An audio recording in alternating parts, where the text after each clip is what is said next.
రాష్ట్ర ప్రభుత్వం ప్రజా సమస్యల పరిష్కార వేదికకు అధిక ప్రాధాన్యతనిస్తోందని పీజీఆర్ఎస్ కార్యక్రమంలో వచ్చిన అర్జీలకు గడువులోపు సంతృప్తి స్థాయిలో పరిష్కారం చూపాలని తిరుపతి జిల్లా కలెక్టర్ డాక్టర్ ఎస్ వెంకటేశ్వర్ జిల్లా అధికారులను ఆదేశించారు. సోమవారం ఉదయం తిరుపతి జిల్లా కలెక్టరేట్లో ఏర్పాటు చేసిన ప్రజా సమస్యల పరిష్కార వేదిక పీజీఆర్ఎస్లో తిరుపతి జిల్లా కలెక్టర్ అర్జీదారులను గౌరవప్రదంగా కూర్చి ఏర్పాటుతో వారి సమస్యలను సావధానంగా వింటూ అర్జీలు స్వీకరించారు.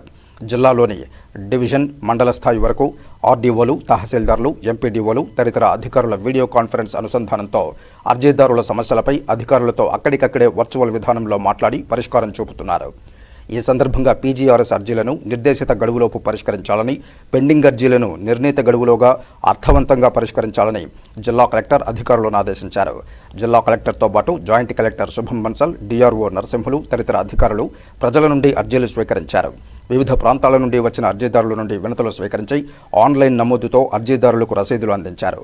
రెవెన్యూ శాఖకు 148, సర్వే అండ్ ల్యాండ్ రికార్డ్స్కు 13, పంచాయతీరాజ్ ఇంజనీరింగ్ శాఖకు 3, పురపాలక శాఖకు 11, రూరల్ డెవలప్మెంట్కు 2, పంచాయతీరాజ్కు 8, వైద్య ఆరోగ్య శాఖకు 3, ఐసీడీఎస్ పీడీకి 3, గృహ నిర్మాణ శాఖకు 2, నీటిపారుదల శాఖకు 2, ఆర్డబ్ల్యూఎస్కు 1, ఏపీ టౌన్షిప్ అండ్ ఇన్ఫ్రాస్ట్రక్చర్కు 2, వికలాంగులు వయోవృద్ధుల సంక్షేమ శాఖ కార్పొరేషన్కు 2, పోలీసు శాఖకు 4, పశుసంవర్ధక శాఖకు 1, సెర్పుకు 1, విద్యాశాఖకు 4, లీడ్ బ్యాంక్ మేనేజర్కు 1, విద్యుత్ శాఖకు 1, పౌర సరఫరాల శాఖకు 1, ఎక్సైజ్ శాఖకు 1 వెరసై 214 వినతులు రావడం జరిగిందని, సంబంధిత అధికారులందరూ వచ్చిన అర్జీలపై ప్రత్యేక దృష్టి పెట్టి వేగవంతంగా పరిష్కరించాలని స్పందనకు హాజరైన వివిధ శాఖలకు సంబంధించిన జిల్లా అధికారులను జిల్లా కలెక్టర్ డాక్టర్ ఎస్ వెంకటేశ్వర్ ఆదేశించారు.